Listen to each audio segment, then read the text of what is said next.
บัดนี้เป็นครั้งที่ 47 ตรงกับวันที่ 16 มิถุนายน พ.ศ. 2569 ข้าพเจ้าในนัทพงศ์พิรมเมืองรหัส 017 ขอเปล่งวาจาสาธยายพุทธมนต์และสาธยายธรรมถวายเป็นพุทธบูชาธรรมบูชาสังฆบูชาและเป็นอาจารยบูชาแด่องค์หลวงปู่ทวดและหลวงปู่ศิลาขอเทพเทวดาเจ้าทั้งหลายโปรดจงมาอนุโมทนาในการสวดสาธยายของข้าพเจ้านี้ขออนุภาพคุณพระรัตนตรัยครูบาอาจารย์และเทพเทวดาทั้งหลายโปรดจงบันดาลจิตของข้าพเจ้าเป็นสมาธิอันควรแก่การสวดสาธยายมนต์ต่อไป อะระหังสัมมาสัมพุทโธภะคะวาพุทธังภะคะวันตังอภิวาเทมิสวากขาโตภะคะวตาธัมโมธัมมังนัมสสามิสุปฏิปันโนภะคะวะโตสาวกสังโฆสังฆังนามามิโสชุมนุมเทวดาสมันตาจากกาวาเรสวตราคัจฉันตุเทวตาสัทธัมมังมุนิราชสาสุนตุสักขมุขตังสักเกกามิจารุเปทิวิสิขารัตเตจันตริเขติมาเนทิเตระเทจักขเมจารุวนาคหะเนเทหาวัตถิเขเต ภูมิอาจายันตุเทวาชาลถารวิสเมยขาคันธนาคาติทิตาสกิเตยังมุนิวราวจานังสัทวเมสุนันตุธรรมสวนาคาโลอายัมพันตาธรรมสวนาคาโลอายัมพันตาธรรมสวนาคาโลอายัมพันตาบทสวดนามกาสิทธิคาถานะโมตัสสะภะคะวะโตอะระหะโตสัมมาสัมพุทธัสสะนะโมตัสสะภะคะวะโตอะระหะโตสัมมาสัมพุทธัสสะนะโมตัสสะภะคะวะโตอะระหะโตสัมมาสัมพุทธัสสะ บทสวดสัจจกิริยาคาถานัตถิเมสารนังอัญญังพุทโธเมสารนังวรังเอเตนะสัจจวัชเชนะโสทิเมหะตุสวัฏฐานัตถิเมสารนังอัญญังธัมโมเมสารนังวรังเอเตนะสัจจวัชเชนะโสทิเมหะตุสวัฏฐานัตถิเมสารนังอัญญังสังโฆเมสารนังวรังเอเตนะสัจจวัชเชนะโสทิเมหะตุสวัฏฐา บทสวดมหาสมัยสูตรเอวัมเมสุตังกังสมัยยังภควาสัจเจสุวิหารติกาเปโตทิสมิงมหาวเนมาตาภิกขุสังเขนะสัตถิมัจจาวันเตหิภิกขุสัตถิหิสัพเพวะอรหันเตหิทัสสะหิจาโลกาตติหิเทวตาเยตุยินาสันนิตาโหติภควันตังทัสสะนยาภิกขุสังฆัจจะอัตถโคจตุนังสุทาวาสกายิกานังเทวานังอิตัตถโหสียังโกภควาสัจเจสุวิหารติปฏิโลตุสมิงมหาวเนมาตาภิกขุสังเขนะสัตถิมัจจาวันเตหิภิกขุสัตถิหิสัพเพวะอรหันเตหิทัสสะหิจาโลกาตติหิเทวตา เยปุเยนะสานิสติตาโหติภะคะวันตังทัสสะนยาภิกขุสังฆะยานุนามะยัมปิเยนะภะคะวาเตนะปัสสังฆามายามะปัสสังฆามิตวาภะคะวะโตสัจเจปัจเจภะคะทาทัสสะยมติอัตถโกตาเทวตาสัยทาปินามะภะคะวาปุริโสสมมันติตังวาภะหังภะสาริยะภะสาริตังวาภะหังสัมมิชยะเอวะเมวะสุทธาวาเสสุเทเวสุตารหิตาภะคะวะโตปุระโตปะปุระหังสุอัตถโกตาเทวตาภะคะวันตังอภิวาเทตวาเอกัมมันตังอันทังสุเอกัมมันตังทิตาโหเอกาเทวตาภะคะวะโตสังเกมิมะทังอภัสสิมาสมัยโยปวารสมิง เทวกายาสมังคตาคตมังอีมังธรรมะสมังยังทิตาเยวะปราชิตาสังฆติตถาคตปราเทวตาภควโตสันติมังคังอภัสสิตตาภิกขวธรรมสังสมาทหังสุทิตังอัตโนอุชุกามกังสุสารถิวานิตานิทานิเองตวาอินทิยานิมัคคันติพันธิตาติตถาคตปราเทวตาภควโตสันติมังคังอภัสสิเชตวาขีลังเชตวาปริคังทักขีลังโอหัตสัมมเมชาเตจันติสุทาวิมลาจักขุมตาสุทันตาสุโสนคติ อาตโกวปราเทวตาภควโตสันติมังคังอัปสีเยติจิตตังสรนังคัปปะเสนะเตทิสติอปายภูมิปหายามนุสังเนหิมะกายังปฏิปุระสันติติอาตโกภควาภิกขวมันเตสียภุเยนะภิกขเวทัสสะสุโลกาภตุสุเทวตาสนิติลังโหติตถาคตังทัสสะระยะติปุสสัจจะเยปิเตภิกขเวเหสงอธิตามัทนังอรหันโตสัมมาสัมพุทธาเตสัมปิภควันตานังอิตาปะระวะเยวะเทวตาสนิติตาหิโสมสัยสัพเพมิหังอิตาริเยปิเตภิกขเวภุริสันติอนาคตามัทนังอรหันโตสัมมาสัมพุทธาเตสัมปิภควันตานังอิตาปะระวะเยวะเทวตาสนิติตาภุริสันติ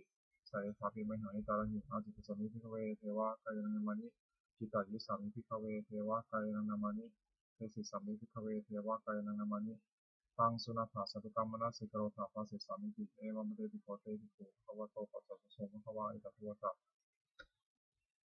สิโลกามนุกัสสามิยถาปุมาตถาสิตาเยสิตาคิริคาพลังปหิตตาสมหิตาโพตุเสหาวสันนินานุมหังสาภิสัพพุโตโอทาตุมสาสุทาวิปัสสนามนาวิราทิโยปัจจสเตยตวาวเนกเวรวัตเวตัตวามริสัทธาสาวเกสัสเนระเต เทวกายาวิคันตาเตวิชาธามิโกเตจะตปัมมะกะโรสุตวาพุทธศาสนังเตสัพพะตุระหุยนามนุสานังสนาเตเตสตามะนะโกสาสังฆัสสะปริสตังเตสาสนาอมนุสานามะสง สัพเพเกณฑ์ตาปทัตถุทิสาสัพพะพุตตาหุงปัจจสัพพังอภิญญาโอคิตวาลจัตมาตัตวามะทิสัทธาสองเตสัสเนเตทิวกายาอัตถตาเทวิชนะทัพโตโยหันติตายิสานิทิตังหิอนุปุปปโสสัตตสหัสสาวิภาพุมากปิลวัฏวายจิมโตชุติมันโตวันนวันโตยสัสสิโนมัทธมนากัมอภิกามงภิกขุนังสัพพิมนังชาสหัสสาเหมวตายขานังโตนิโนจิมโตชุติมันโตวันนวันโตยสัสสิโนมัทธมนากัมมงภิกขุนังสัพพิมนังสัตตคิราติสหัสสายขานันโตนิโนจิมโตชุติมันโตวันนวันโตยสัสสิโนมัทธมนากัมภิกขุนังสัพพิมนังอิเตเตโสรัสสหัสสายขานันโตนิโนจิมโตชุติมันโตวันนวันโตยสัสสิโนมัทธมนากัมภิกขุนังสัพพิมนังเวสามิตาปัญจสตายขานันโตนิโนจิมันโตชุติมันโตวันนวันโตยสัสสิโนมัทธมนากัมภิกขุนังสัพพิมนังกุมพิโรราชาคันโกวิปุสสัตเวสนามิโยนังสัตตสหัสสังยขานังวิรุปัสสติกุมพิโรราชาคันโกสวภัสมิโมนังปุเรมันจักทิสังราชาทัตตะโถภาษาสติคันธมนังอธิบดีมหาชายสัสสิโสมุตตติตาสาวะโวยธรรมนามหาภลายจิมันโตชุติมันโตวันนวันโตยสัสสิโนมัทธมนากัมภิกขุนังสัพพิมนังทักขินันจัติสาราชาวุรุโหตปัสสะสติภูมิธนาธิปติมหาราชายสัสสิโสพุทธปิตาสาภาโวอินทมานามหาภลาอิทิมันโตชุติมันโตวันนวันโตยสัสสิโนมัทธมนากัมภิกขุนังสัพพิมนังปัจฉิมันจัติสาราชาวุรุปโคภาษาสตินาคนาธิปติมหาราชายสัสสิโสพุทธปิตาสาภาโวอินทมานามหาภลาอิทิมันโตชุติมันโตวันนวันโตยสัสสิโนมัทธมนากัมภิกขุนังสัพพิมนังตารันจัติสาราชาโคโรตปัสสะสติยคนาธิปติมหาราชายสัสสิโสพุทธปิตาสาภาโวอินทมานามหาภลาอิทิมันโตชุติมันโตวันนวันโตยสัสสิโนมัทธมนากัมภิกขุนังสัพพิมนังปุริมาทิสังขตาลโถทัคเทนาวุฒโกปชินาวุฒโคคุเอโรกังทิสาสตาโลเกมหาราชาสมันตาสัตโรทิสาทัคนามานาภิกษุวนิกับเดวเทเตสัมมยเตสัมมายาวิโนทาสาคูจันติกาสถามายากุเรทุเวเตนทุวิภูจาวิภูโตสหัตันโนกรรมเสโตจาคิยุคันทุคันทุจักปานาโทปามัญโยจาเทวสุโตมัจจมาตาริจิตตเสโนสกันทโพนโนราชาชโนสโพนาภูปัจจิโกเทวะเทมพโรโสยาวัชสาเอเตจันเนจราชโนกัตถาสาราชุติมัทธมนามิกัมมิคุนัสเสโนนังอัตถภูนวสานาคาเวสาราสหปัจจคาคัมภาลสตาภูปยคาสายริกิยามุนาทัตตาลถาจาควรคายสัสสิโนเอตาวันโนมหานโคโสภคาสมิมนังเยนะคาราเชสังสามดิปติชาปฏิวิสุทธจักโขหายสาเทวนามัชรตาติตาสุตนาอิติเตสานามังอภัยันตทานาคาราชานามาเสสุปนันโตเขมามกาสิโตสันติวัตันติปวะหายตานาคาสุปนาสารนามกังสุทังชิตาวชิระหัตเถนะสมุทาสุรจิตาภตารโวาสาวเสติหิมโตยสัสสิโนคาลคันธามหาปิสมาอสุราธานาเวคสาเวกาจิติสุจิติตาปหารโทนัมพิสหะสุตันจัพพนิปุตตานังสัพเพเวโรจนามกาสานิตวาปนิเสนังราหุธรรมบาคมุงสัมโยธนิทัตเตปุนังสัมโยนังอาปอเตเทวาปเทวิจาเตชวายโยตถาคโมรุณาอุรุณาเทวาสมโมจยะสังหามิตากรุณาคายิกาคุเทวายสัสสิโน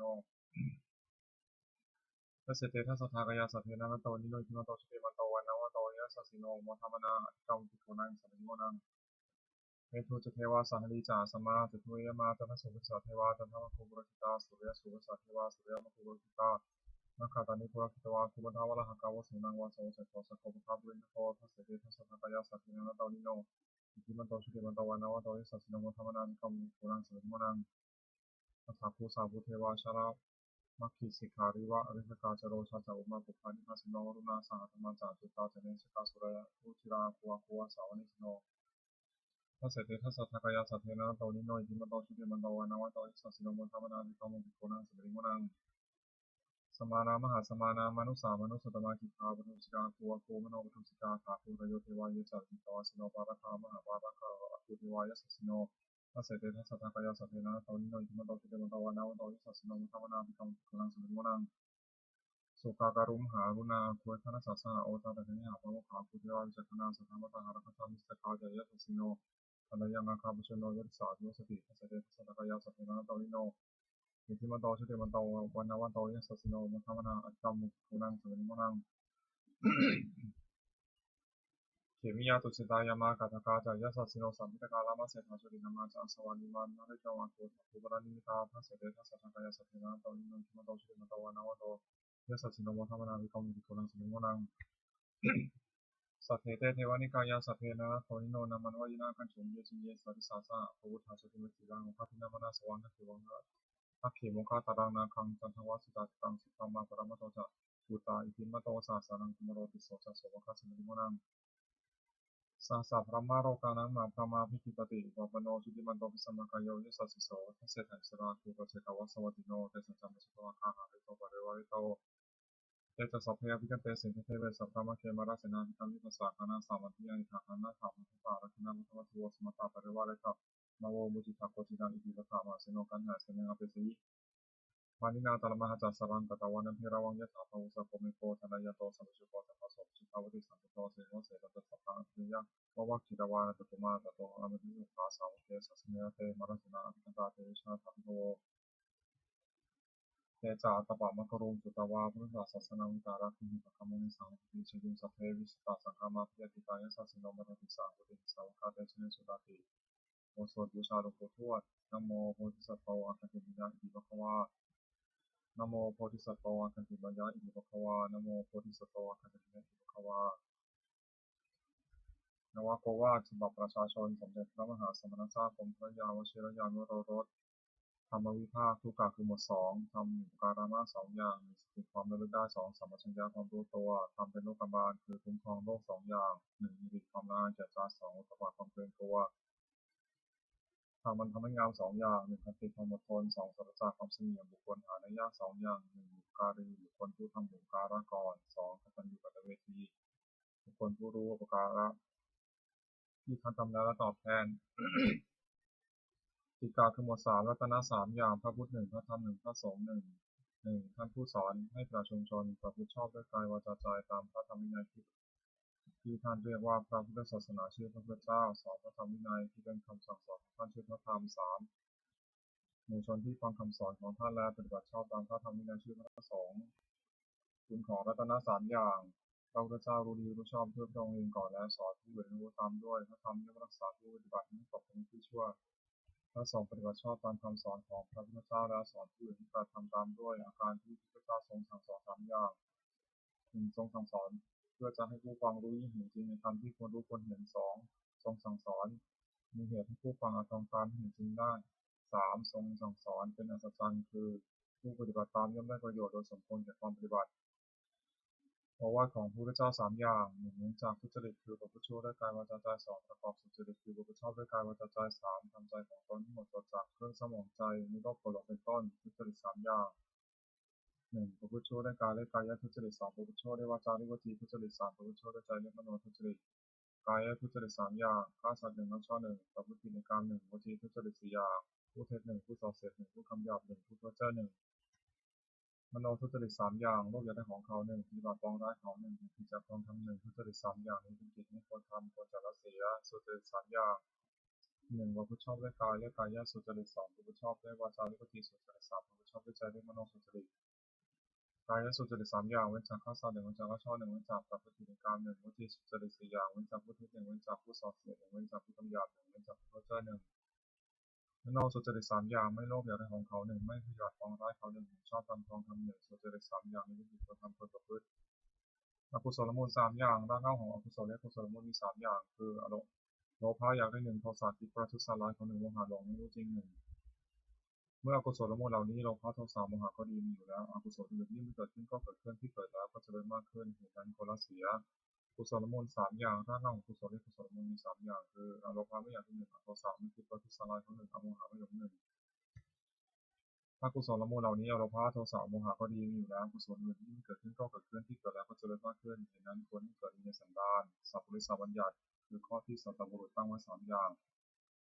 หนึ่งพาสละสิ่งของของตนเพื่อเป็นประโยชน์แก่ผู้อื่นสองปประชาถือบวชเป็นไว้เว้นจากมีเป็นการละการสามมาตาปิตุปัฏฐานปฏิบัติมานาปิดักคนสุขอปานากาปฏิปทาคือปฏิบัติไม่ผิดสามอย่างหนึ่งวิริยสังวรสำรวมสิ่งหกคือตาหูจมูกลิ้นกายใจไม่ให้มีกายในประหลาดรูปฟังเสียงรับกลิ่นรสถูกต้องโมตภารู้ธรรมรมด้วยใจ สองโภชเนมัตตมิตารู้จักประมาณในการกินอาหารแต่พอสมควรไม่มากไม่น้อยสามชาคริยานิโยกประกอบความเพียรเพื่อสาชำระใจให้หมดจดที่จะนอนมากนักบุญกิริยาวัตถุสามอย่างสิ่งเป็นที่ตั้งแห่งการบำเพ็ญบุญเรียกบุญกิริยาวัตถุโดยย่อมมีสามอย่างอนามัยบุญสำเร็จการบริจาคทานสองศีลอนามัยบุญสำเร็จการรักษาศีลสามภาวนามัยบุญสำเร็จการเจริญภาวนาสามลักษณะสามอย่างลักษณะที่เสมอกันแก่สังขารทั้งปวงเรียกสามลักษณะไตรลักษณ์ก็เรียกแต่เป็นสามอย่าง หนึ่งอนิจจตาความเป็นของไม่เที่ยงสองทุกขตาความเป็นทุกข์สามอนัตตาความเป็นของไม่ใช่ตนจตุกาคือหมวดสี่วุฒิคือความเป็นเครื่องเจริญสี่อย่างหนึ่งสัพพุริสังเสวะพบท่านผู้ประพฤติชอบด้วยกายวาจาใจที่เรียกว่าสัตบุรุษสองสัทธรรมสวนะฟังคำสั่งสอนของท่านโดยเคารพสามโยนิโสมนสิการถูกต้องให้รู้จักสิ่งดีหรือชั่วโดยอุบายที่ชอบสามธรรมะปฏิปติพุทธธรรมสมควรแก่ธรรมซึ่งได้ตรองอยู่แล้วจักสี่หนึ่งปฏิรูปาเทศวาสาอยู่ในประเทศได้สมควรสองสัพพุริสุปัสสยะครบสัตบุรุษสามมัตตสัมมาปณิธิตั้งตนไว้ชอบสี่ปุเพกตาปุญญาตาความเป็นผู้ได้ทำความดีไม่ได้ปางก่อนทำสี่อย่างนี้ดูดอลดนำไปสู่ความเจริญอคติสี่หนึ่งลำเอียงเพราะรักใคร่การที่ฉันอคติสองลำเอียงเพราะไม่ชอบการเล่นโทสะอคติสามลำเอียงเขาวิโมหะอคติสี่ลำเอียงเพราะโกรธและพยาคติอคติสี่ประการนี้ไม่ควรประพฤติอันตรายของภิกษุสามเณรผู้บวชใหม่สี่อย่างหนึ่งอดทนต่อคำสอนไม่ได้คือเบื่อต่อคำสั่งสอนเกลียดทำตาม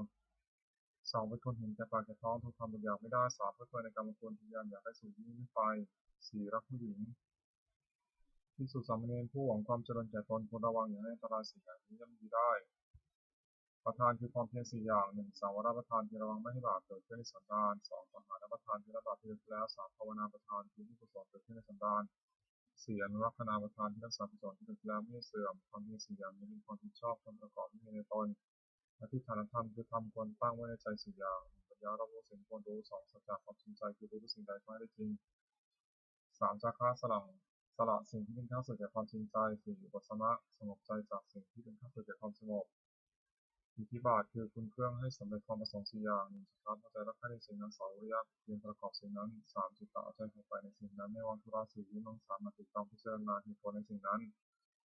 คุณสี่อย่างนี้มีบริบูรณ์แล้วอาจจะนำบุคคลให้ถึงสิ่งที่ต้องประสงค์ซึ่งไม่เหลือวิสัย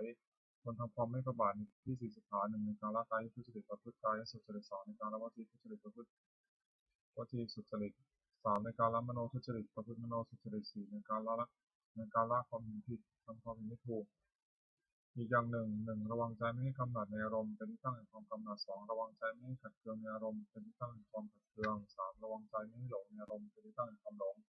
สี่ระวังใจไม่ให้มัวเมาในอารมณ์เป็นที่ตั้งแห่งความมัวเมาปาริสุทธิศีลสี่หนึ่งปฏิโมกขสังวรสำรวมในข้อปฏิโมกข์เป็นข้อที่พระเจ้าห้ามทำตามข้อที่พระองค์อนุญาตสองนิยสังวรสำรวมมีศีลหกคือตาหูจมูกลิ้นกายใจไม่ให้ยินดีร้ายในเวลาเห็นรูปฟังเสียงทำกลิ่นลิ้มรสถูกต้องวัฏฏะรู้ทำอารมณ์ด้วยใจ สามอาชีวะบริสุทธิ์เลี้ยงชีวิตโดยความชอบไม่หลอกลวงเขาเลี้ยงชีวิตสี่สัจจะปัจเจเวคขณะพิจารณาเสียก่อนจึงบริโภคปัจจัยสี่คือจีวรบิณฑบาตเสนาสนะและเภสัชนี้บริโภคด้วยปัญหาอารักขกรรมฐานสี่หนึ่งพุทธานุสติเรื่องถึงคุณพระพุทธเจ้าที่มีในพระองค์และทรงเพื่อกูลแก่ผู้อื่นสองเมตตาแผ่เมตติที่จะให้สันติองค์สมโภชหน้าสามอสุภาพิจารณาร่างกายตนและผู้อื่นให้เห็นเป็นไม่งามสี่มรณสติมีถึงความตายจะมีแก่ตนกรรมฐานสี่อย่างนี้ควรเจริญเป็นนิจพรหมวิหารสี่หนึ่งเมตตา ความรักใคร่ปรารถนาจะให้ประสบสองกรุณาความสงสารที่จะช่วยพ้นทุกข์สามมุทิตาความพลอยยินดีเมื่อผู้อื่นได้ดีสี่เบิกขาความวางเฉยไม่มีใจไม่เสียใจเมื่อผู้อื่นมีความวิบัติสี่อย่างนี้เป็นเครื่องอยู่ของท่านผู้ใหญ่สติปัฏฐานสี่หนึ่งกายานุปัสสนาสองเวทนานุปัสสนาสามจิตานุปัสสนาสี่ธรรมานุปัสสนาสี่กำหนดพิจารณากายเป็นอารมณ์ว่ากายนี้สวการไม่ใช่สัตว์บุคคลตัวตนเราเขาได้กายานุปัสสนาสติกำหนดพิจารณาเวทนาคือสุขทุกข์แ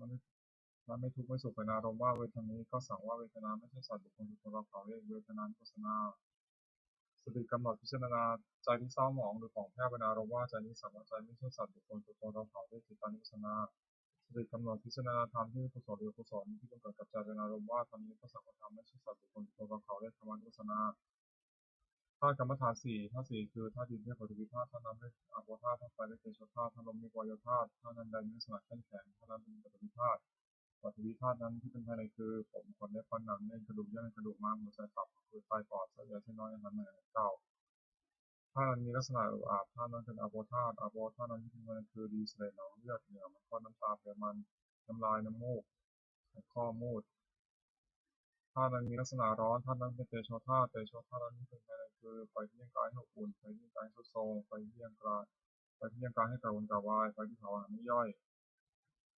ถ้าอันใดมีลักษณะพัดไปพัดมาถ้านั้นเป็นวายโยธาตุนั้นที่เป็นภายในคือลมพัดขึ้นเบื้องบนลมพัดลมเบื้องต่ำลมในท้องลมในไส้ลมที่ตามตัวลมหายใจ ความกำหนดพิจารณากายนี้ให้เห็นเป็นแต่เพียงทั้งสี่คือดินน้ำไฟลมประชุมกันอยู่ไม่ใช่เราไม่ใช่ของเราเรียกว่าธาตุกรรมฐานอริยสัจสี่หนึ่งทุกข์สองสมุทัยคือเหตุให้ทุกข์เกิดสามนิโรธคือความดับทุกข์สี่มรรคคือข้อปฏิบัติให้ถึงความดับทุกข์ความไม่สบายกายไม่สบายใจที่ชื่อว่าทุกข์พ้นของคนไม่ยากปัญหาคือความทะยานอยากที่ชื่อว่าสมุทัยเพราะเป็นเหตุทุกข์เกิดปัญหานั้นมีประเภทเป็นสามคือปัญหาความอยากในอารมณ์ที่น่ารักใคร่เรียกว่ากามตัณหาอย่างหนึ่งปัญหาความอยากเป็นโน่นเป็นนี่เรียกว่าภวตัณหาอย่างหนึ่งปัญหาความอยากไม่เป็นโน่นเป็นนี่เรียกว่าวิภวตัณหาอย่างหนึ่งความดับตัณหาได้สิ้นเชิงทุกข์ดับไปหมดในชื่อนิโรธเพื่อความดับทุกข์ปัญญาเห็นชอบว่าสิ่งนี้ทุกข์สิ่งนี้เหตุให้ทุกข์เกิดสิ่งนี้ทางถึงความดับทุกข์ได้ชื่อว่ามรรคเพราะเป็นข้อปฏิบัติให้ถึงความดับทุกข์มรรคนั้นมีองค์แปดประการคือปัญญาอันเห็นชอบหนึ่งดำริชอบหนึ่งเจรจาชอบหนึ่งทำการงานชอบหนึ่งเรื่องที่ชอบหนึ่งทำความดีชอบหนึ่งตั้งสติชอบหนึ่งตั้งใจชอบหนึ่งปัญจกะคือหมวดห้าอนันตริยกรรมห้าหนึ่งปฏิภาณข้ามารดาสองปฏิภาณข้าบิดาสามอรหันตฆาตข้าพระอรหันต์สี่เรามีตัวบาททำร้ายพระเจ้าจนยังพระเราเน่าขึ้นไปห้าสังฆเพศยังสองใหญ่จากกันกรรมห้าอย่างนี้เป็นบาปหนักที่สุดห้ามสวรรค์ห้ามนิพพานตั้งอยู่ในฐานราชีของผู้ถือพระพุทธศาสนาห้ามไม่ให้ทำเนินการปฏิหาปัจเจเวกห้าหนึ่งคนพิจารณาทุกวันว่าเรามีความแก่เป็นธรรมดาไม่ลงพ้นความแก่ไปได้สองคนพิจารณาทุกวันว่าเรามีความเจ็บเป็นธรรมดาไม่รวมพ้นความเจ็บไปได้สามคนพิจารณาทุกวันว่าเรามีความตายเป็นธรรมดาไม่รวมพ้นความตายไปได้สี่คนพิจารณาทุกวันว่าเราจะต้องพัดพลาดจากของรักของชอบเป็นทั้งสิ้นห้าคนพิจารณาทุกวันว่าเรามีกรรมเป็นของตัวเราทำดีจากไม่ดีทำชั่วจากไม่ชั่วเวสารัชชาขณะธรรมคือทำความกล้าหาญห้าอย่างหนึ่งศรัทธาเชื่อสิ่งที่ควรเชื่อสองศีลรักษากายวาจาให้เรียบร้อยสามความคือสัจจะความเป็นผู้ศึกษามากสี่วิทยารัมภะปรารภความเพียรห้าปัญญารอบรู้สิ่งที่ควรรู้องค์แห่งภิกษุใหม่ห้าอย่าง หนึ่งสำรวมในพระปฏิโมกข์เป็นข้อที่พระพุทธเจ้าห้ามทำตามข้อที่ทรงอนุญาตสองสำรวมในศีลคือระวังตาหูจมูกลิ้นกายใจไม่ให้ยินดีร้ายครอบงำได้ในเวลาเห็นรูปเพื่อการเป็นต้นสามความเป็นคนไม่เอิกกระเริกเฮฮาสี่อยู่ในเสนาสนะสงัดห้ามีความเห็นชอบภิกษุใหม่ควรตั้งใจทำห้าอย่างนี้องค์แห่งธรรมะก็คือเพศห้าอย่างหนึ่งแสดงธรรมไปโดยลำดับไม่ขาดนัดไม่ขาดความสองอ้างเหตุผลในการที่ผู้ฟังเข้าใจสามตั้งจิตเมตตากรุณาให้เป็นประโยชน์แก่ผู้ฟังสี่ไม่แสดงธรรมผู้เห็นแก่ลาภห้าไม่แสดงธรรมกระทบตนและผู้อื่นคือว่าไม่ยกตนเสียดสีผู้อื่นภิกษุผู้ได้ธรรมะก็เกิดพึงตั้งองค์ห้าอย่างนี้ไว้ในตน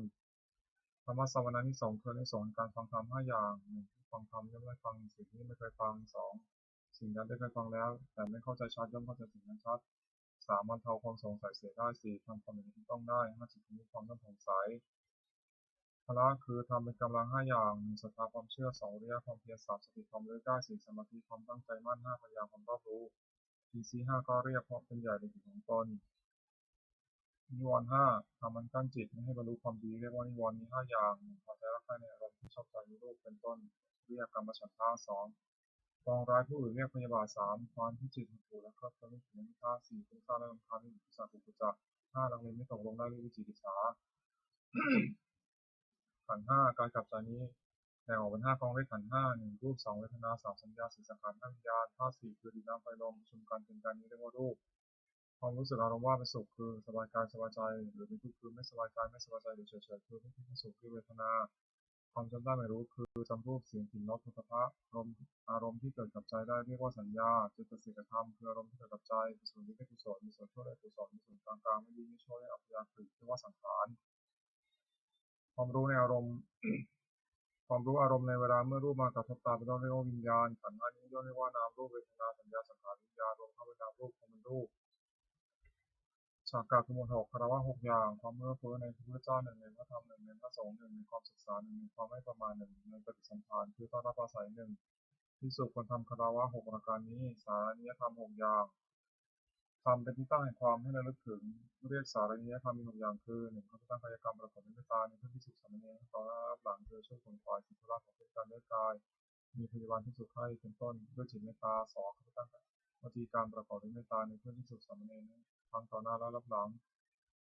งคือช่วยขนขวายในกิจธุระของเพื่อนกันด้วยวาจาเช่นกล่าวสั่งสอนเป็นต้นด้วยจิตเมตตาสามเขาจะตั้งมโนกรรมประกอบด้วยเมตตาในเพื่อนภิกษุสามเณรทั้งต่อหน้าและรับหลังคือคิดแต่สิ่งที่เป็นประโยชน์แก่เพื่อนกันสี่แบ่งปันลาภที่ตนได้มาแล้วโดยชอบธรรมให้แก่เพื่อนภิกษุสามเณรไม่ห่วงไว้บริโภคเฉพาะผู้เดียวห้ารักษาศีลมีสุขเสมอกันกับเพื่อนภิกษุสามเณรอื่นๆไม่ทำตนให้ที่รักแก่ผู้อื่นหกมีความเห็นร่วมกันกับภิกษุสามเณรอื่นๆไม่ว่ากับใครๆก็มีความ การทำ6อย่างนี้ทำผู้ประพฤติที่เป็นที่รักที่เคารพของผู้อื่นเป็นไปเพื่อความสงเคราะห์กันและกันเป็นไปเพื่อความไม่วิวาทกันและกันเป็นไปเพื่อความพร้อมที่เป็นหนึ่งเดียวกันอายตนะภายใน6ตาหูจมูกลิ้นกายใจ4 6ข้อเรียกอายตนะภายนอก6รูปเสียงกลิ่นรสโผฏฐัพพะคืออารมณ์ที่มาถูกต้องกายธรรมคืออารมณ์ที่เกิดกับใจอารมณ์6ข้อเรียกวิญญาณ6อาศัยรูปกระทบตาเกิดความรู้ขึ้นเนื่องจากวิญญาณอาศัยเสียงกระทบหูเกิดความรู้ขึ้นเรียกโสตวิญญาณอาศัยกลิ่นกระทบจมูกเกิดความรู้ขึ้นเรียกคณวิญญาณอาศัยรสกระทบลิ้นเกิดความรู้ขึ้นเรียกชิมหวิญญาณอาศัยโผฏฐัพพะกระทบกายเกิดความรู้ขึ้นเรียกกายวิญญาณอาศัยธรรมเกิดกับใจเกิดความรู้ขึ้นเรียกมโนวิญญาณสัมผัส6อายตนะภายในมีตาเป็นต้นอายตนะภายนอกมีรูปเป็นต้นวิญญาณมีจักขุวิญญาณเป็นต้นกระทบกันนี้สัมผัสมีชื่อตามอายตนะภายในเป็น6คือจักขุสัมผัสโสตสัมผัสคานสัมผัสชิวหสัมผัสกายสัมผัสมโนสัมผัสเวทนา6สัมผัสนั้นเป็นปัจจัยให้เกิดเวทนาเป็นสุขบ้างทุกข์บ้างไม่ทุกข์ไม่สุขบ้างมีชื่อตามอายตนะภายในเป็น6คือจักขุสัมผัสสัชชาเวทนาโสตสัมผัสสัชชาเวทนาคานสัมผัสสัชชาเวทนาชิวหสัมผัสสัชชาเวทนากายสัมผัสสัชชาเวทนามโนสัมผัสสัชชาเวทนาธาตุ6 1ปฏิภาคธาตุดิน2อาโปธาตุธาตุน้ำ3เตโชธาตุธาตุไฟ4วายุธาตุธาตุลม5อากาศธาตุคือช่องว่างในกาย6วิญญาณธาตุคือความรู้อะไรได้สัตตกะคือหมวด7อปาริหานิยธรรม7อย่างทำไม่เป็นที่ตั้งแห่งความเสื่อมเป็นไปเพื่อความเจริญฝ่ายเดียวชื่ออปาริหาชื่อว่าอปาริหานิยธรรมมี7อย่างคือ1มันประชุมกันอย่างนี้2เมื่อประชุมก็พร้อมเพรียงกันประชุมเมื่อเลิกประชุมก็พร้อมเพรียงกันเลิกและพร้อมเพรียงกันทำกิจที่2จะต้องทำ3ไม่บัญญัติสิ่งที่พระเจ้าไม่บัญญัติขึ้นไม่ถอนสิ่งที่พระองค์ทรงบัญญัติไว้แล้วสมาทานศึกษาอยู่ในสิกขาบทตามที่พระองค์ทรงบัญญัติไว้4ภิกษุเหล่าใดเป็นผู้ใหญ่เป็นประธานในสงฆ์เคารพนับถือภิกษุเหล่านั้นเชื่อฟังพระธรรมของท่าน5ไม่ร่วมหน้าเกี่ยวความอยากที่เกิดขึ้น6ยินดีในเสนาสนะป่า7ตั้งใจอยู่ว่าเพื่อภิกษุสามเณรซึ่งเป็นผู้มีศีลซึ่งยังไม่มาสู่อาวาสขอให้มาที่มาแล้วขอที่ประสบทำ7อย่างนี้ตั้งอยู่ในผู้ใดผู้นั้นมีความเสื่อมเริญแต่ความเจริญฝ่ายเดียวอริยสัจ7ทรัพย์คือคุณความดีที่มีสันดานอย่างประเสริฐเรียกอริยสัจมี7อย่างคือ1ศรัทธาเชื่อสิ่งที่ควรเชื่อ2ศีลรักษากายวาจาให้เรียบร้อย3มิตรความละอายต่อบาปทุจริต4โอตตปาสรุปตัวตบา5ทำสัจจะผมเป็นคนเคยได้ยินเรื่องฟังมามากคือจำทรงธรรมและรู้ศิลปะวิทยามาก6จาคะสละให้ความสิ่งของตนแก่คนที่คุณให้ฟัง7ปัญญารับรู้สิ่งที่เป็นประโยชน์และไม่มีประโยชน์สัพพุริสธรรม7อย่างธรรมของสัตบุรุษด้วยสัพพุริสธรรมมี7อย่าง1ธรรมัญญตาความที่รู้จักเหตุเช่นรู้จักว่าสิ่งนี้ที่เป็นในสุขสิ่งนี้ที่เป็นในทุกข์2อสัญญตาความที่รู้จักผลเช่นรู้จักว่าสุขเป็นผลเหนือนี้ทุกข์เป็นผลเหนือนี้3อตัญญิตาความที่รู้จักตนว่าเราว่าโดยชาติตระกูลศักดิ์สมบัติปฏิวานความรู้และคุณธรรมเท่านี้และประพฤติตนให้สมควรแก่ที่อยู่อย่างไร4มัตตัญญิตาความที่รู้ประมาณในการแสวงหาเครื่องเลี้ยงชีวิตแต่โดยทางที่ชอบและรู้จักประมาณในการบริโภคแต่พอควร5การณิตาคนรู้จักการเวลาสมควรในการประกอบกิจนั้นๆ6ปริสันติตาคนรู้จักประชาชนและกิริยาที่ต้องประพฤติต่อประชาชนนั้นๆว่าหมู่นี้เมื่อเข้าไปหาต้องทำกิริยาอย่างนี้จะต้องพูดอย่างนี้เป็นต้น7ปุคละปโรปรณิตาคนรู้จักด้วยบุคคลว่าผู้นี้เป็นคนดีควรคบผู้นี้เป็นคนไม่ดีไม่ควรคบเป็นต้นสัพพุริสธรรมมี7อย่าง1สัตตบุรุษประกอบด้วยธรรม7ประการคือมีศรัทธามีความละอายต่อบาปมีความกลัวต่อบาปเป็นคนได้ยินได้ฟังมากเป็นคนมีความเพียรเป็นคนมีสติมั่นคงเป็นคนมีปัญญา2ศึกษาสิ่งใดกับใครทำให้ปรึกษาเพื่อจะเปลี่ยนตัวและผู้อื่น3จะคิดสิ่งใดก็ไม่คิดเพื่อเปลี่ยนตัวและผู้อื่น4จะพูดสิ่งใดก็จะไม่พูดสิ่งใดก็ไม่พูดเพื่อจะเปลี่ยนตัวและผู้อื่น5จะทำสิ่งใดก็ไม่ทำเพื่อจะเปลี่ยนตัวและผู้อื่น6มีความเห็นชอบมีเห็นว่าทำดีได้ดีทำชั่วได้ชั่วเป็นต้น7ให้ทานโดยเคารพคือเลือกเพื่อแก่ของที่ตัวให้และผู้รับทานนั้นไม่ทำอาการเสียโพชง7มีสติความเลือกได้2ทำนั้นจิยาความสอดส่องธรรม3วิริยะความเพียร4ปิติความตื่นใจ5ประสิทธิความสงบใจและอารมณ์6สมาธิความตั้งใจมั่น7อุเบกขาความวางเฉยเรียกตามประเภทว่าสติสัมโพชฌงค์ไปโดยลำดับจนถึงอุเบกขาสัมโพชฌงค์อัตถกะคือหมวด8โลกธรรม8ธรรมที่ครอบงำสัตว์โลกอยู่และสัตว์โลกย่อมเป็นไปตามธรรมนั้นเรียกว่าโลกธรรมนั้นมี8อย่างคือนิราช1นิราช1มียศ1มียศ1มีธาตุ1เสริม1สุขทุกข์1โลกธรรม8ประการนี้อย่างใด อย่างหนึ่งเกิดขึ้นควรพิจารณาว่าสิ่งนี้เกิดขึ้นแล้วแก่เราก็แต่ว่ามันไม่เที่ยงเป็นทุกข์เป็นความแปรปรวนเป็นธรรมดารู้ตามที่เป็นจริงอย่าให้มันครอบงำจิตได้คืออย่ายินดีในส่วนที่ปรารถนาอย่ายินร้ายในส่วนที่ไม่ปรารถนาลักษณะตัดสินธรรมวินัย8ประการทำเราใดเป็นไปเพื่อความกำหนัดย้อมใจหนึ่งเป็นไปเพื่อความประกอบทุกหนึ่งเป็นไปเพื่อความสะสมของกิเลสหนึ่งเป็นไปเพื่อความอยากใหญ่หนึ่งเป็นไปเพื่อความไม่สันโดษมีเจ้าของมีอยู่คือมีนี่ร้านอยากให้นั่นหนึ่งเป็นไปเพื่อความตีด้วยหมู่คณะหนึ่งเป็น เป็นไปเพื่อความเกียจคร้านหนึ่งเป็นไปเพื่อความยุ่งยากหนึ่งคำเหล่านี้พึงรู้ว่าไม่ใช่ธรรมไม่ใช่วินัยไม่ใช่คำสั่งสอนของพระศาสดาคำเหล่าใดเป็นไปเพื่อความคลายกำหนัดหนึ่งเป็นไปเพื่อความปราศจากทุกข์หนึ่งเป็นไปเพื่อความไม่สะสมความกิเลสหนึ่งเป็นไปเพื่อความอยากอันน้อยหนึ่งเป็นไปเพื่อความสันโดษหนึ่งด้วยความไม่อยู่หนึ่งเป็นไปเพื่อความสละจากโมหนึ่งเป็นไปเพื่อความเพียรหนึ่งเป็นไปเพื่อความเรียบง่ายหนึ่งคำเหล่านี้พึงรู้ว่าเป็นธรรมเป็นวินัยเป็นคำสั่งสอนของพระศาสดามรรคมีองค์แปดหนึ่งสมาธิปัญญาหนึ่งชอบคือเห็นในเรื่องสัจสี่สองสัมมาสังกัปปะดำริชอบคือดำริสองจากกามหนึ่งดำริในอันไม่ปฏิบัติหนึ่งดำริในไม่เบียดเบียนหนึ่งสามสัมมาวาจาเจรจาชอบคือเว้นจากวจีทุจริตสี่สัมมากรรมตะทำการงานชอบคือเว้นจากกายทุจริตสามห้าสัมมาชีวะเลี้ยงชีวิตชอบคือเว้นชีวิตเว้นจากความเลี้ยงชีวิตโดยทำที่ผิดหกสัมมาวายามะเพียรชอบคือเพียรในที่สี่สถานเจ็ดสัมมาสติระลึกชอบคือระลึกในสติปัฏฐานทั้งสี่แปดสัมมาสมาธิตั้งใจไว้ชอบคือเจริญสมาธิทั้งสี่ในองค์มรรคทั้งแปดนั้นเห็นชอบดริชอบสงเคราะห์เข้าในปัญญาสิกขาวาจาชอบการงานชอบเลี้ยงชีพชอบสงเคราะห์เข้าในศีลสิกขาคือชอบเลิกชอบตั้งใจไว้ชอบสงเคราะห์เข้าในจิตสิกขานวากาศหมวดเก้ามาละคือมนทินเก้าอย่างโกรธหนึ่งมาถูกบุญคุณท่านหนึ่งวิสยาหนึ่งปณีหนึ่งมายาหนึ่งมรรคหนึ่งผู้กดหนึ่งมีความปรารถนาละมุหนึ่งที่เป็นเทศกาลคือหมวดสิบกุศลกรรมบทสิบจัดเป็นกายกรรมคือทำด้วยกายสามอย่างหนึ่งปณาติบาตทำชีวิตสัตว์ให้ตกล่วงคือฆ่าสัตว์สองอธินาทานเหนือสิ่งของที่เจ้าของไม่ได้ให้ด้วยอาการขโมยสามการมีสุนทรตานกับปุถุกรรมจัดเป็นวจีกรรมคือทำด้วยวาจาสี่อย่างสี่มุสาวาทพูดเท็จห้ามิสุนาวาจาพูดส่อเสียดหกพรุษาวาจาพูดคำหยาบเจ็ดสัมภปราปาพูดเพ้อเจ้อจัดเป็นมโนกรรมคือทำด้วยใจสามอย่างแปดอภิชาโลภอยากได้ของเขาเก้าพยาบาทปองร้ายเขาสิบมิจฉาทิฏฐิผิดจากทองคำกรรมสิบอย่างนี้เป็นทางบาปไม่ควรดำเนิน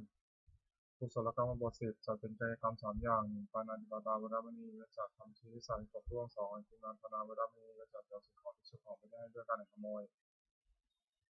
สามกาเมสุมิจฉาจาราเวรมณีเว้นจากประพฤติในกามจัดเป็นวจีกรรมคือทำด้วยวาจาสี่อย่างสี่มุสาวาทาเวรมณีเว้นจากประพฤติห้าภิกษุนัยยาวาจายาเวรมณีเว้นจากผู้ส่อเสียดหกรุษยาวาจายาเวรมณีเว้นจากคำหยาบเจ็ดสัมปราปาเวรมณีเว้นจากผู้เพ้อเจ้อจัดเป็นมโนกรรมคือทำด้วยใจสามอย่างแปดอนัตติชาไม่โลภอยากได้ของเขาเก้าอภัยบาทไม่ปฏิบัติของร้ายเขาสิบสัมมาทิฏฐิชอบความทองคำกรรมสิบอย่างนี้เป็นทางบุญผู้ดำเนินบุญกระเย้าทุกสิบอย่างหนึ่งทานามัยบุญสำเร็จด้วยการบริจาคทานสองศีลนามัยบุญเสร็จด้วยการสาธยายสามภาวนามัยบุญสำเร็จด้วยการเจริญภาวนาสี่อปัจจยานามัยบุญสำเร็จด้วยการประพฤติถ่อมตนแก่ผู้ใหญ่ห้าวิยาวัจจะมัยบุญสำเร็จด้วยการช่วยคนฝ่ายในกิจที่ชอบหกปฏิทานามัยบุญสำเร็จด้วยการให้ส่วนบุญเจ็ดปตานุโมทนามัยบุญสำเร็จด้วยการอนุโมทนาส่วนบุญแปดธรรมสวนาบุญสำเร็จด้วยการฟังธรรมเก้าธรรมเทศนามัยบุญสำเร็จด้วยการแสดงธรรมสิบพิธีกรรมการทำความไม่ตรงทำที่บรรพชิตควรพิจารณาเนืองๆสิบอย่างหนึ่งบรรพชิตควรพิจารณาเนืองๆว่าวันนี้เราประเภทต่างๆเครื่องหัดแล้วอาการกริยาใดๆของสมณะเราต้องทำอาการกริยานั้นๆสองบรรพชิตควรพิจารณาเนืองๆว่าความมีชีพของเราเนื่องด้วยผู้อื่นเราควรทำตัวให้เขาได้ง่ายสามบรรพชิตควรพิจารณาเนืองๆว่าการกายวาจาอย่างอื่นที่เราจะต้องทำให้ดีขึ้นแต่กว่านี้ยังมีอีกไม่ใช่เพียงเท่านี้สี่บรรพชิตควรพิจารณาเนืองๆว่าตัวของเราเองติดเตียนตัวของเราเองโดยศีลได้หรือไม่ห้าบรรพชิตควรพิจารณาเนืองๆว่าผู้ใครควรแล้วติดเตียนเราโดยศีลได้หรือไม่หกบรรพชิตควรพิจารณาเนืองๆว่าเราจะต้องพัดพลาดจากของรักของชอบใจทั้งนั้นเจ็ดบรรพชิตควรพิจารณาเนืองๆว่าเรามีกรรมเป็นของตัวเราทำดีจากได้ดีทำชั่วจากได้ชั่วแปดบรรพชิตควรพิจารณาเนืองๆว่าวันคืนล่วงไปบัดนี้เราทำอะไรอยู่เก้าบรรพชิตควรพิจารณาเนืองๆว่าเรายินดีในที่สงัดหรือไม่สิบบรรพชิตควรพิจารณาเนืองๆว่าคุณวิเศษของเรามีอยู่หรือไม่ที่จะให้เราเป็นผู้ไม่เก้อเขินในเวลาเพื่อนบรรพชิตถามในการภายหลังนาถากรณธรรมคือทำที่พึ่งสิบอย่างหนึ่งศีลรักษากายวาจาให้เรียบร้อยสองทำบุญตาความเป็นผู้ได้สดับฉะฟังมากสามกัลยาณมิตรตา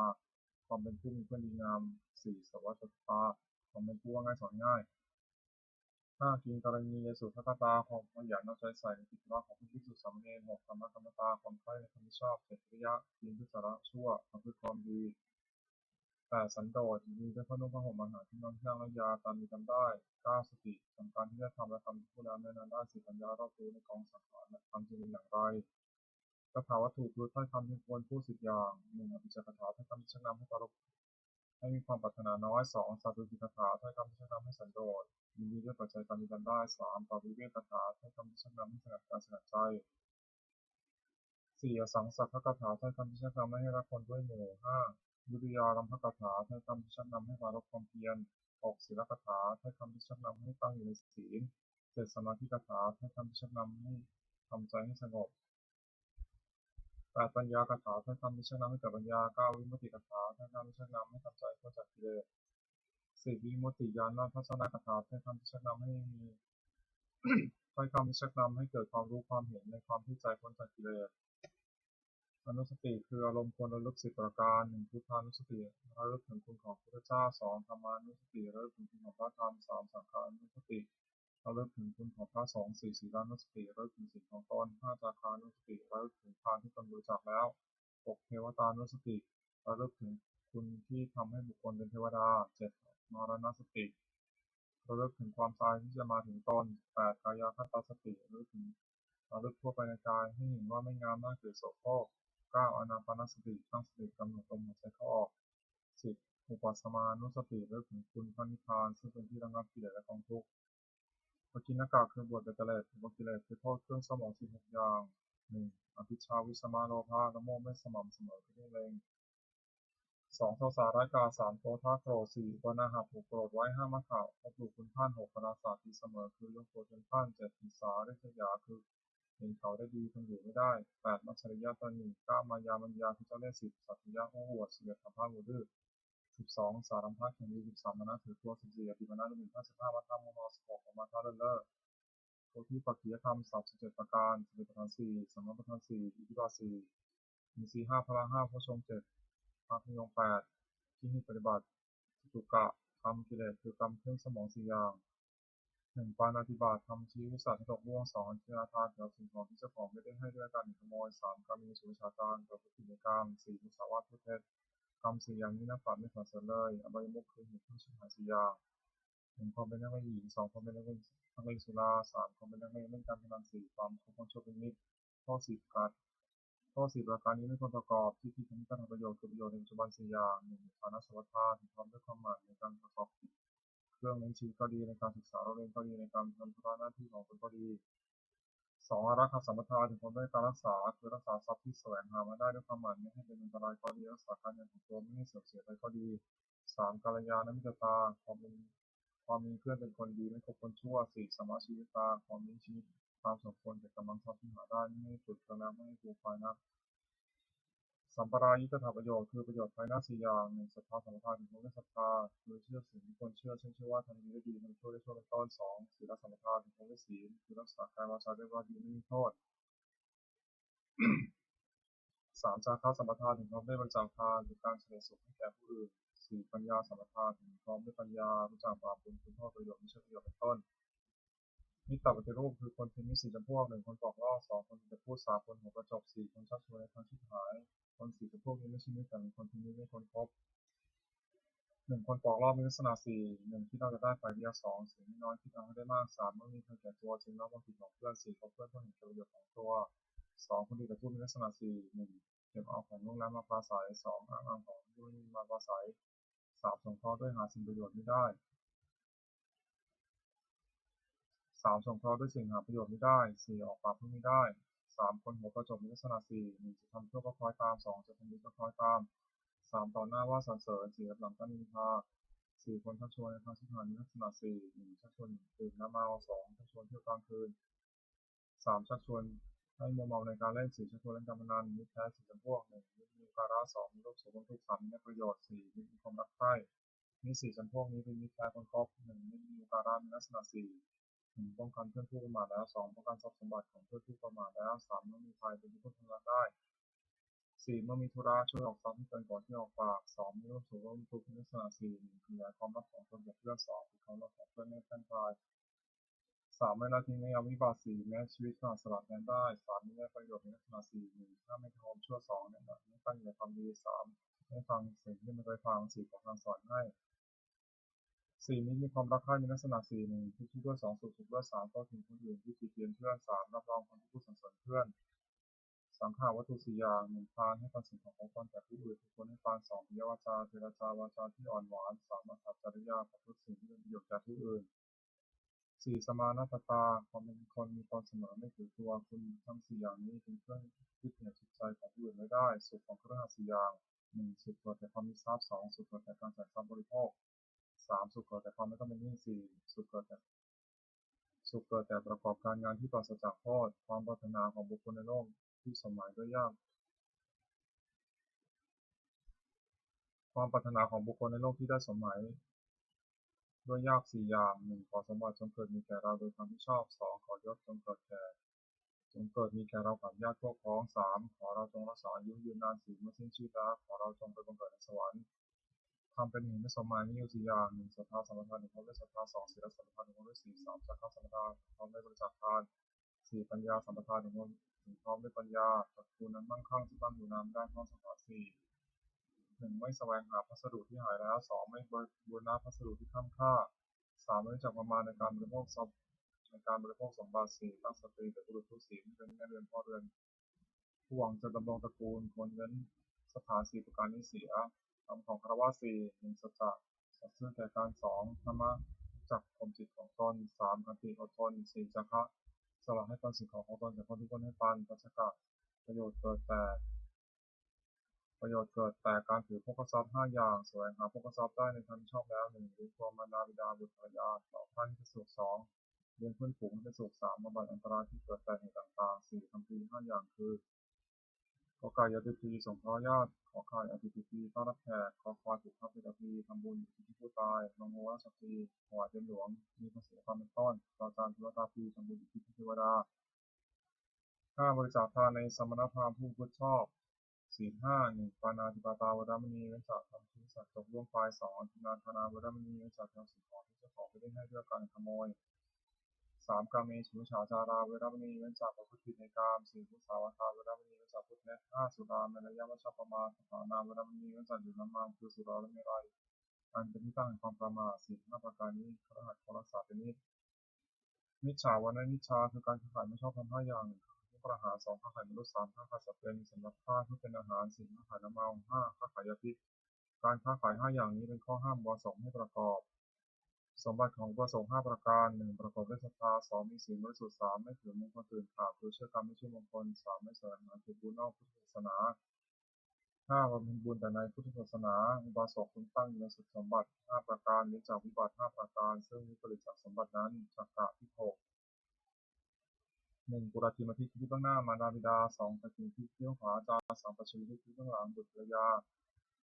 4อุตตรทิที่เบื้องซ้ายมิตร5เหตุทิที่เบื้องต่ำบ่า6อุปเรมทิที่เบื้องบนสมณพราหมณ์1ปุราธิมทิที่เบื้องหน้ามารดาบิดาบุตรพึงบำรุงด้วยสถาน1ท่านได้เลี้ยงมาแล้วเลี้ยงท่านตอบ2ทำกิจของท่าน3ดำรงวงศกุล4ประพฤติตนให้เป็นคนควรรับทรัพย์มรดก5เมื่อท่านรู้รับไปแล้วทำบุญให้ท่านมารดาบิดาได้รับบำรุงชีวิตแล้วย่อมอนุเคราะห์บุตรด้วยสถาน1ไม่ทำความชั่ว2ตั้งอยู่ในความดี3ให้ศึกษาศิลปวิทยา4หาภรรยาที่สมควรให้5มอบทรัพย์ให้ในสมัย2ภาคีอาทิตย์ที่ต้องขวาอาจารย์10พึงบำรุงด้วยสถาน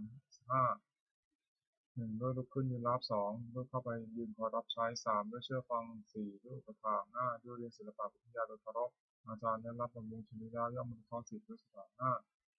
1แนะนำดี2ให้เรียนดี3บอกศิลปะให้สิ้นเชิงไม่ผิดบังอำพราง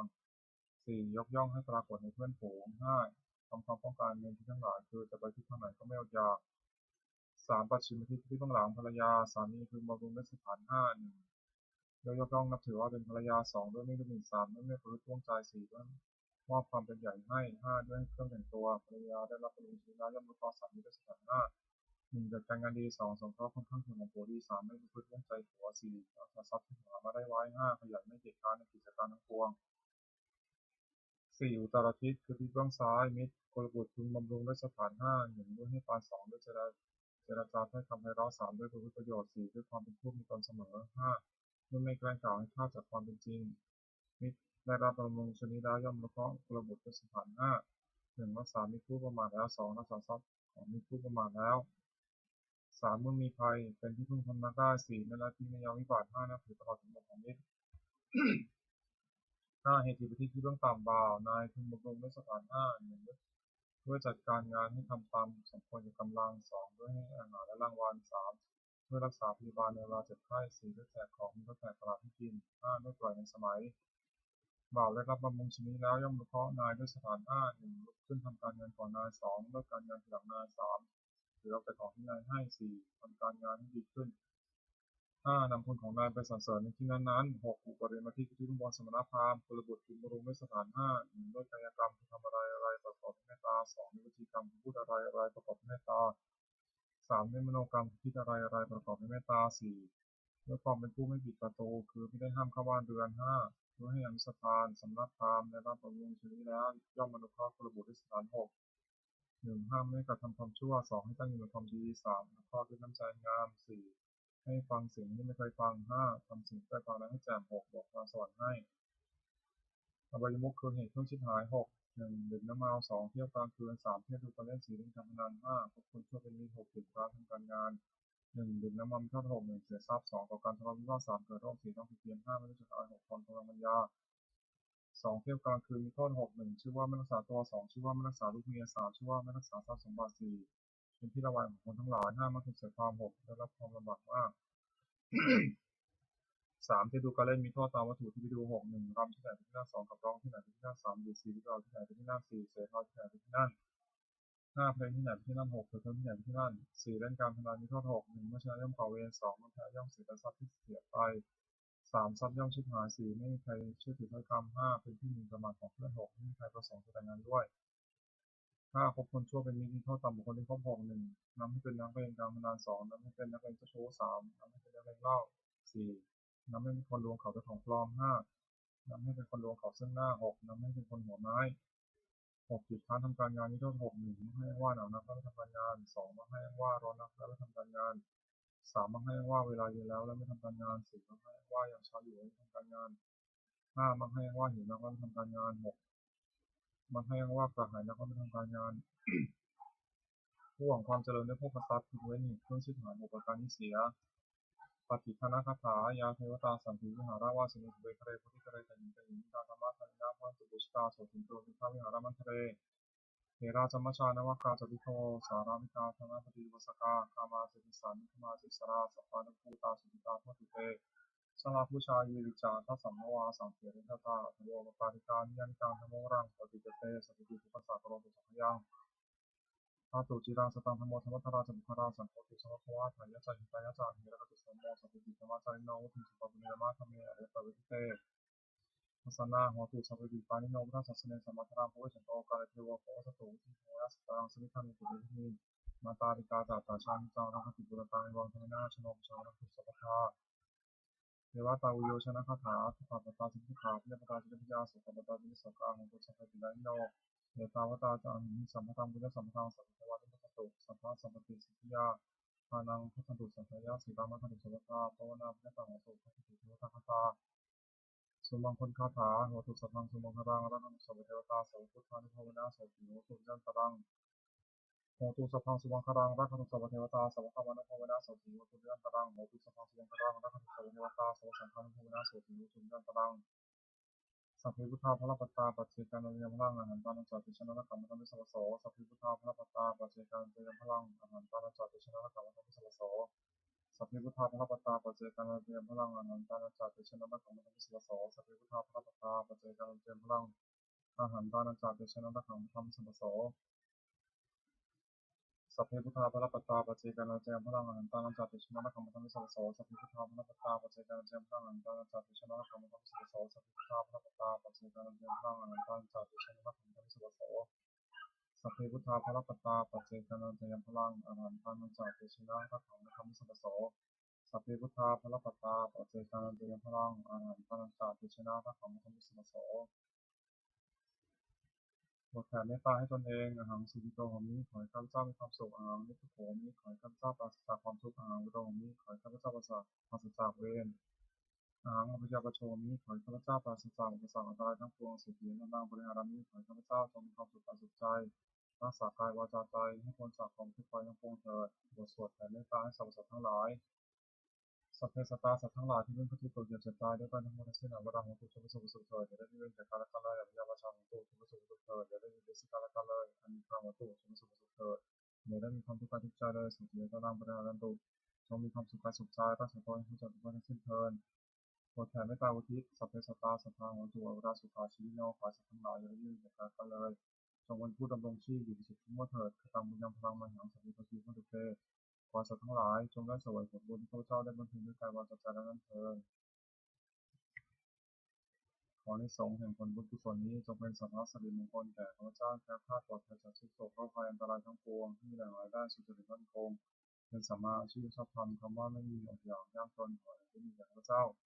ขอให้ข้าพเจ้ามีสัมมาทิฏฐิตั้งมั่นในพระธรรมคำสอนในองค์สมเด็จสัมมาสัมพุทธเจ้าดำรงอยู่ในความดีงามตลอดกาลนาน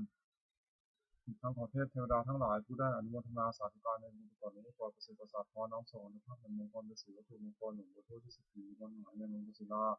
รวมถึงวัตถุมงคลทั้งปวงสับสิ่งเอาไว้ที่จะสร้างขึ้นให้เปลี่ยนด้วยพุทธานุภาพเทวานุภาพและฤทธานุภาพศักดิ์สิทธิ์อำนวยผลในสิริมงคลแก่ผู้ครอบครองบูชาทุกประการเทอญ